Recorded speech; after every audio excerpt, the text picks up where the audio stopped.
Ok, vamos a ver qué onda con el reino protista. Mucha de esta información que yo les voy a dar, seguramente ustedes ya la conocen, ya la tienen, ya la dominan, sobre todo los que hicieron alguna práctica en la prepa de ver protozoarios en agua estancada.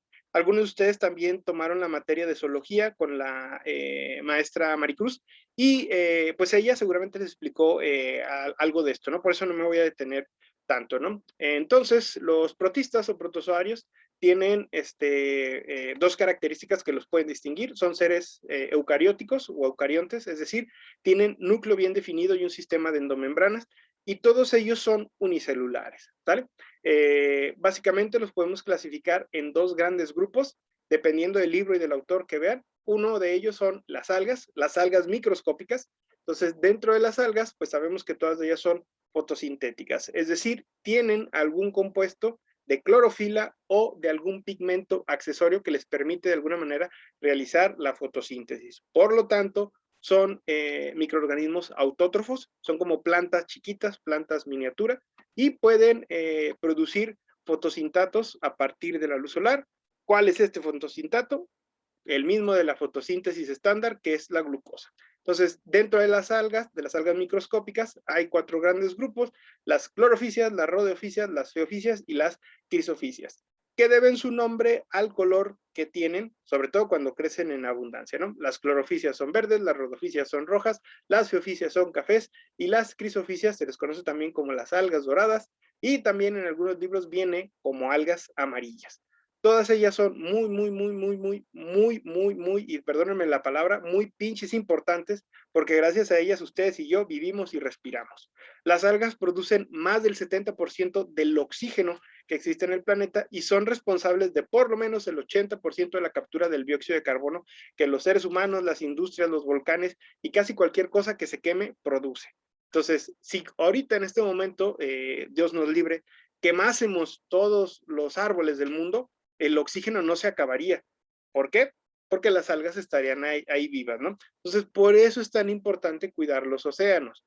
El cambio climático, la contaminación y la acidificación de los mares matan las algas, y si las algas se mueren, ya no hay oxígeno en el agua, y si no hay oxígeno en el agua, los peces se mueren y se jode toda la cadena trófica, ¿no? Entonces, por eso, pues hay que cuidar las algas. Tienen muchas aplicaciones, algunas son indicadoras de estrés ambiental, otras incluso indican dónde hay un yacimiento petrolífero, como las crisofícias. Las crisofícias también se utilizan para fabricar algo que se conoce como la tierra de atomea o la tierra de atomasa, que es un agente abrasivo que sirve para muchísimas cosas, incluso se fabrica pasta de dientes con ellas, ¿no? Entonces son muy bonitas, son bastante interesantes, no viven todas juntas, viven como en una especie de edificio de condominios. Si ustedes se fijan aquí en la pantalla, pues me veo yo, aquí abajito está Praxedis, luego está Magdiel, luego está Josué. Entonces hagan de cuenta que la luz cae así. Entonces yo sería un alga verde, Praxedis sería una alga roja, Magdiel una alga café, y así sucesivamente cambiaríamos de color. ¿Por qué? ¿Por qué no son todas del mismo color? Porque la luz solar tiene diferentes espectros de onda, ¿no? A lo que conocemos como la luz solar realmente es de color blanco. Y vamos a decirlo entre comillas, el color blanco sí existe, es la sumatoria de todos los colores que hay. Pero cada uno de los colores de la luz tiene un rango de onda, una amplitud de onda, y tiene una energía específica. Entonces, para capturar ese rango y esa energía específica, existen diferentes de colores de pigmentos accesorios complementarios a la clorofila. Entonces, esta es la razón del por qué.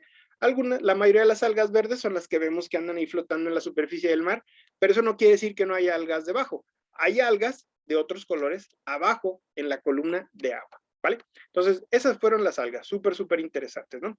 Luego tenemos a los protozoarios verdaderos, ¿no? Los protozoarios verdaderos, todos y cada uno de ellos son heterótrofos. Se alimentan de dos formas, que es la fagocitosis y la pinocitosis. Existen cuatro grandes grupos, que son los arcodinos, los ciliados, los esporozoarios y los mastigóforos. En general, estos ejemplos que están aquí son morbosos, son meramente para llamar la atención, pero los protistas, al igual que las bacterias, tienen una muy mala reputación. La gran mayoría de ellos viven ahí, andan ahí nadando, son de vida libre, pero algunos sí son parásitos, y esos son los que están aquí. ¿Cómo cuáles? Como las amebas, uno que otro paramecio, el plasmodium, el toxoplasma y los tripanosomas. Todos ellos causan enfermedades que son bastante fuertesonas. Afortunadamente, la gran mayoría de ellos se controlan con medicamentos como el metronidazol y algunos otros que son de fácil alcance. Es muy raro que te dé alguna infección por protozoarios, con excepción de las amebas. Entonces, aquí el de ustedes, el que me diga que come más limpio, que jamás ha comido en la calle, que su mamá le hace sopitas, no es cierto. Seguramente ya le dieron amibas en algún momento de su vida. Se sabe que aproximadamente el 90% de la población en México alguna vez ha sufrido de amibas. Si alguna vez le dio una diarrea o algún chorrillo salpicante y no se le quitaba con nada, es muy probable que usted haya tenido amebiasis. La amebiasis es bastante común en los niños. ¿Por qué? Porque las amibas, dentro de su ciclo de vida, siguen el llamado ciclo ano-mano-boca. ¿Qué quiere decir esto? Que un niño se rasca la cola y por azares del destino se vuelve a meter esa misma mano a la boca. Entonces ahí van los quistes de las amebas, se empiezan a crecer y a desarrollar, y es muy característico cómo se ve una persona con parásitos, con lombrices o con amibas. Es el típico mexicano que vemos que es un flaco panzón. Entonces es una persona que se ve famélica, desnutrida, pero que tiene la panza botada. A mí esta imagen me da mucha tristeza porque cuando era niño, no sé por qué, mi mamá me ponía documentales de África y yo lloraba amargamente por ver a los niños ahí desnutridos. ¿Han visto estos niños de África que están así todos chupados, cadavéricos, pero tienen la panza botada? Eso es un indicativo de parásitos, ¿no? Entonces, si ustedes o conocen a alguien que esté muy flaco y tiene la panza botada, pues hay que tener cuidado porque a lo mejor tiene parásitos, específicamente amibas o lombrices. Entonces, fuera de eso, fuera de lo malo y lo morboso que tienen los parásitos, pues son muy importantes. ¿Por qué? Porque los parásitos forman el zooplancton. Entonces, son el segundo eslabón dentro de la cadena trófica y su chamba principalmente es la descomposición de materia orgánica en los ecosistemas acuáticos, principalmente en los océanos, ¿no? Ahora bien, aquí tenemos un ejemplo. Este es de mis microorganismos favoritos. Esto que tenemos aquí es un paramecio, de nombre científico Paramecium, se la quebraron los científicos, y los parameciums están bien perrones porque tienen unas características muy raras que no tienen otros seres vivos, ¿no? Entonces, aquí ustedes pueden ver que tiene algo que se le denomina como el macronúcleo y otra cosa aquí chiquitita que se denomina el macronúcleo. Entonces, literalmente, el macronúcleo le sirve al paramecio para pensar y el micronúcleo únicamente para reproducirse. Entonces, es como si ustedes tuvieran dos cerebros, dos cabezas, y con una se encargan de todas sus actividades y con el otro, pues nada más de ligar. Entonces, si eso fuera así, pues estaría bien chido porque todos seríamos súper buenos para ligar, pero desafortunadamente nomás tenemos un cerebro y lo tenemos que usar para varias cosas, ¿no? Entonces, ustedes ya se podrán dar cuenta, particularmente los hombres somos malísimos para esas cosas porque solamente podemos hacer una cosa bien y eso a veces, pero los protozoarios no, tienen dos cabezas y con esas, con una se dedican a las cuestiones de la pasión y con la otra al resto de las cosas, ¿no? Entonces, estos paramecios también son muy estudiados porque son los primeros organismos, evolutivamente hablando, que tuvieron un ano. Entonces, estas cosas tienen un poro anal. Entonces, esto, evolutivamente hablando, es muy importante porque los microorganismos diseñaron una abertura de salida para tirar los desechos. Antes los tiraban los desechos por todos lados, todos los microbios, como las bacterias, los hongos, etcétera. Pero estos compas inventaron el ano y de esta manera, pues literal, no se hace un cagadero cuando tenemos que desechar los desechos, ¿no? Entonces, imagínense lo peligroso que sería que no tuviéramos un ano. Pues haríamos popó por todos los poros del cuerpo y olería horrible y todo el día estaríamos embarrados de caca. Entonces, afortunadamente, la evolución en su gran sabiduría dijo, no, esto tiene que tener un compartimiento especial y un lugar especial de salida para que no haya un batidero horrible, ¿no? Y no andemos viviendo y nadando en nuestras inmundicias. Entonces, por eso estas cosas les debemos tanto a los protozoarios, ¿no? En la diapositiva siguiente, que me estoy dando cuenta que se ve del carajo, no se aprecia muy bien, pero bueno, ustedes la tienen, vienen los grupos que acabo de describir, los mastigóforos o flagelados, que son los que tienen un látigo, un flagelo para moverse, para poderse mover, los rizópodos o sarcodinos, los ciliados o infusorios, los esporozoarios y los criptosporidios, ¿no? No me voy a detener mucho a verlos a todos estos. Lo que sí podemos decir es que la gran mayoría de ellos pueden ser de vida libre o pueden ser parásitos. Nada más hay de esas dos sopas dentro de los protozoarios, ¿no?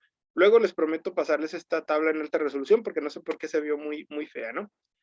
Ahora vamos a estudiar otra cosa que realmente no es parte de la microbiología, es más bien parte de la zoología, pero los vemos aquí porque son muy fáciles de ver en el microscopio, ¿no? Lo que tenemos aquí son los nemátodos, ¿no? Los nemátodos, de forma arbitraria, podemos decir que hay dos grandes grupos, que son los chiquititos y los grandotes. Entonces, dentro de la misma familia de los nemátodos, donde están las tenias y las lombrices que tenemos en la panza, también están las lombrices y los gusanos que viven en la tierra. Entonces, la mayoría de los nemátodos son de medios acuáticos y terrestres, pero ojo, terrestres húmedos. ¿Por qué? Porque la gran mayoría de ellos tienen parte de su respiración por la piel. Entonces, si no está mojadito, no pueden respirar ellos, ¿no? Algunos de ellos pueden medir desde 1 milímetro hasta varios metros y su grosor varía entre 1 y 2 milímetros, ¿no? Hay de vida libre, la gran mayoría lo son, pero también hay parásitos que afortunadamente son los menos, ¿no? Este es el esquema general de cómo se ve un gusano. Los gusanos tienen una boca, tienen un poro excretor, donde normalmente tiran una especie como de sudor o de toxinas de su cuerpo, y también tienen un ano. Entonces, básicamente los nemátodos tienen los mismos sistemas que un organismo superior, pero más chiquitos y más primitivos. Tienen un sistema digestivo, tienen un aparato reproductor, tienen un aparato excretor y tienen un encéfalo y un nervio. Y aquí viene lo morboso de la clase, ¿no? Muchos de los nemátodos son hermafroditas perfectos. ¿Qué quiere decir esto? Que los hermafroditas perfectos pueden tener sexo con otro hermafrodita y los dos quedar embarazados simultáneamente. Y cuando no hay pareja, ¿qué hacen algunos nemátodos? Pues hagan de cuenta que mi dedo es el nemátodo, entonces dice, pues no hay con quién darse amor, pues yo solito me quiero, se dobla sobre sí mismo, se autofecunda y empieza a producir una cantidad de huevos estúpidamente grande. Por eso las infecciones con lombrices son tan agresivas y tan rápidas. ¿Por qué? Porque una vez que nos ha entrado una sola lombriz, esa misma se puede reproducir entre ella misma y luego va a tener miles y millones de autohijos, por decirlo de alguna manera, son clones perfectos y nos va a infestar totalmente, ¿no?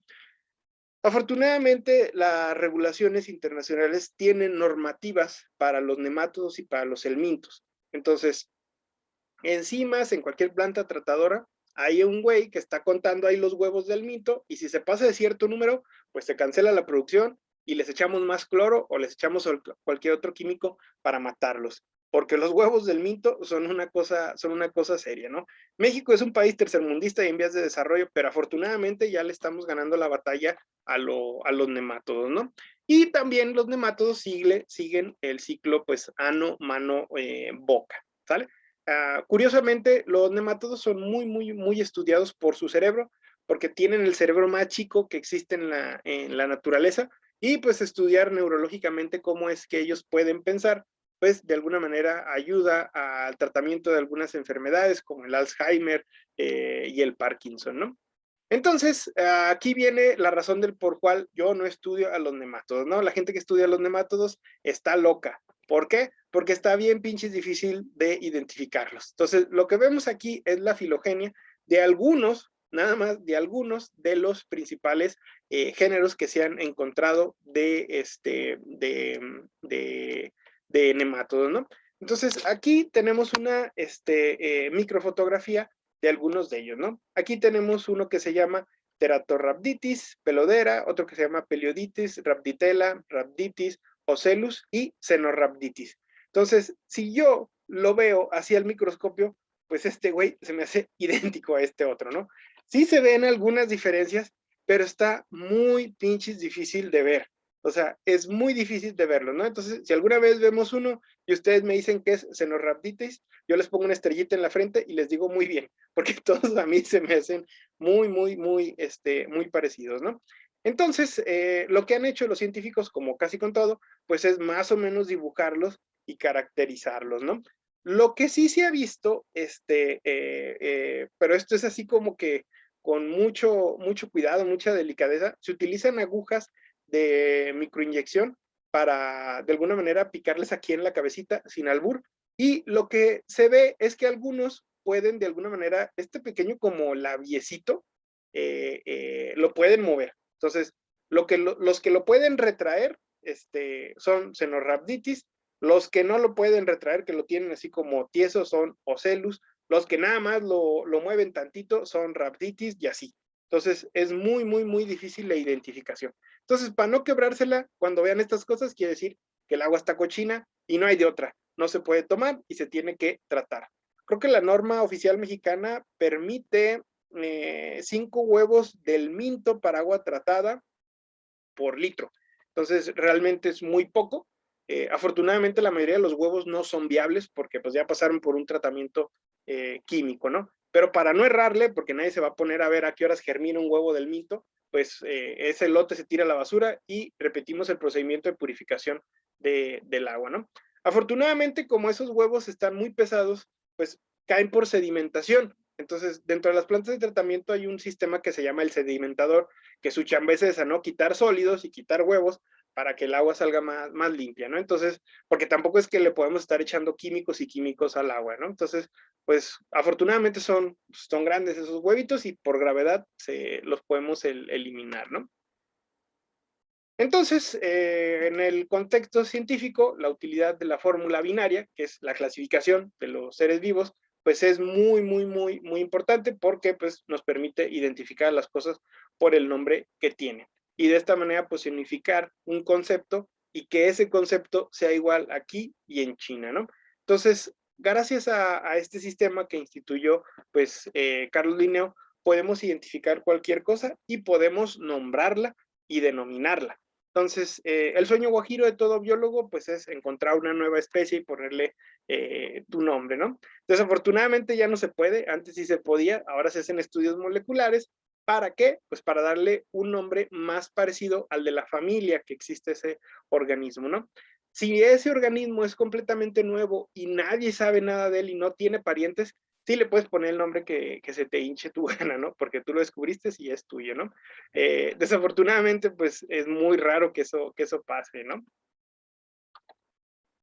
Ay, ¿ya se acabó esto? Y bueno, este es el resumen de lo que puede o no venir en el examen. Esta tablita se las voy a platicar y se las voy a traducir un poco. Estos son los representantes de los 3 grandes dominios, arquea, bacteria y eucaria. Entonces, molecular, ya hablamos de sus características en general, en macro, ¿no? Pero específicamente, bioquímicamente, molecularmente son también muy diferentes, ¿no? Entonces vamos a analizar algunas de ellas, ¿no? Aquí tenemos un metanosarcina, que es una arquea que produce metano. Tenemos una bacteria, que es Escherichia coli, que vive adentro de los intestinos. Y tenemos una ameba. Entonces vamos a ver la primera característica, que es el tipo de célula, ¿no? Las arqueas son procarióticas, no tienen núcleo ni endomembranas bien definidas. Las bacterias también son procariotas. Y los eucariotes, pues, son eucariotes, ¿no? Tienen un sistema de endomembranas y un núcleo bien definido. En cuanto a su pared celular, varía en su composición, pero las arqueas no tienen peptidoglicano. Repito, no tienen peptidoglicano. Y las bacterias siempre, siempre, siempre, siempre tienen peptidoglicano. Los eucariotas varían su composición, pero en vez de peptidoglicano tienen carbohidratos, ¿sale? Como las plantas que tienen celulosa, ¿no? Luego vienen los lípidos de la membrana. Normalmente las arqueas tienen cadenas ramificadas de compuestos carbonados que están unidas a un grupo glicerol por un unión, por un enlace tipo éter. Entonces, la gran diferencia que tienen con las bacterias es que es exactamente igual, pero el enlace es tipo éster, ¿sale? Y en el caso particular de los eucariotes, tienen también un grupo glicerol unido por un enlace tipo éster. Luego viene la síntesis de aminoácidos. ¿Cuál es el primer aminoácido que producen cuando se arma una proteína? En el caso particular de las bacterias es la metionina. En el caso particular de las bacterias es la formilmetionina. En el caso particular de los eucariotes es la metionina, ¿no? Luego tenemos la sensibilidad a los antibióticos. Las arqueas no son sensibles a los antibióticos. Tú les puedes echar penicilina y se ríen. Afortunadamente, las arqueas, hasta donde sabemos, nada más se ha descubierto una que es patógena. Todas las demás no son dañinas para los seres humanos ni para la vida en general. Son bastante chidas. Las bacterias, ¿no? Las bacterias sí tienen sensibilidad a los antibióticos, aunque cada vez se vuelven más resistentes, y los eucariotes no se matan con antibióticos. Usamos unos químicos diferentes, ¿no? Luego viene la vuelta o el bucle de RNA ribosomal, que es decir, cómo está estructurado su RNA. Las bacterias tienen el RNA así casi lineal, o sea, no lo tienen, no tienen bucles. Las bacterias sí lo tienen y los eucariotes no lo tienen, ¿no? Y luego viene el brazo común del RNA de transferencia, que es una cuestión meramente de síntesis de proteína. Las arqueas no lo tienen, las bacterias sí lo tienen y los eucariotes sí lo tienen. Entonces, esas son las grandes diferencias que existen molecularmente hablando entre los tres grandes dominios de la vida, ¿no? Entonces, molecularmente hablando, estas diferencias moleculares se traducen en diferencias fenotípicas que nosotros vemos a gran escala, ¿no? Y bueno, la frase del día es de Alfred Nobel: si tengo 1000 ideas y solo una termina por funcionar, me siento satisfecho, ¿no? Este cuate, pues, murió, no diría que en la locura, pero en la tortura mental. Cuando los alemanes invaden su pueblo, Suiza, utilizan su invento. Él inventó lo que se conoce químicamente como el trinitrotolueno, mejor conocido como la dinamita. En su país había un pueblo minero, y pues batallaban para sacar el oro y los metales preciosos, porque lo hacían a pico y pala, y dijo este güey, vamos a hacer algo para que esto sea más rápido. Inventó la dinamita, luego los alemanes se roban eso y lo utilizan para fabricar explosivos potentes, ¿no? Entonces, gracias a que los alemanes se apropian del descubrimiento de Alfred Nobel, pues van ganando terreno en la guerra los mendigos, ¿no? Entonces, él toda su vida vive con el estigma de si no lo hubiera descubierto, pues los alemanes nunca hubieran avanzado tanto en la guerra, se hubieran salvado muchas vidas. Entonces dice, ni madres, voy a dedicar el resto de mi vida a fomentar la paz y la cordialidad entre los humanos. Empieza a dedicar su vida a la Fundación Nobel, que le da el premio Nobel a lo mejor que hay en la humanidad, ¿no? Entonces, el más común es el premio Nobel de la Paz, pero también hay un Nobel de biología, de física, de química, de medicina, ¿no? Entonces, cada año se celebra el premio Nobel, donde le dan, pues, a lo mejor de la humanidad, eh, eh, eh, una medallita de oro y $1,000,000, ¿no? Entonces, pues está bastante chido, es un estímulo para que todas las personas pues hagan el bien, ¿no? Entonces, eso está súper, súper chido, ¿no? Y tan. Entonces, chicos, no sé si hay alguna duda, pregunta, comentario, ¿no? Muy bien. Muy bien, chicos. Bueno, espero que les haya gustado la clase y que les haya quedado muy clara. Vayan pensando qué día les gustaría ir al laboratorio. Vayanlo pensando qué días podemos tener, ¿cómo se llama? Mover algunas clases porque tengo que estar yendo a la narra, ¿no? Ay, Denny tiene un gato así como los míos. Llegaron como 5 gatos igualitos a mi casa al patio, ¿no? Muy bien, chicos, sería todo por hoy. Piénsenlo, por favor. Chequen lo de YouTube, a ver qué onda, porque yo creo que me voy a hacer influencer en las próximas semanas, porque Facebook dice que deja subir videos que no pesen más de 100 megas, y ni madre, no es cierto. O sea, cualquier cosa que pese más de 30 megas, yo no lo puedo subir al Facebook. Entonces, pues sí, es como una limitante, ¿no? Entonces, luego me dicen, pues, que gasta más datos, ¿no? Si un video programado desde Zoom o de YouTube, ¿no? Chéquenle. Muy bien, chicos, se nos va a acabar el tiempo, sería todo por hoy. Yo los estoy viendo la próxima sesión. A ver si el viernes sí los puedo ver, si no, pues ya los veo el lunes, ¿vale? Hasta Ok, luego, chicos, profe.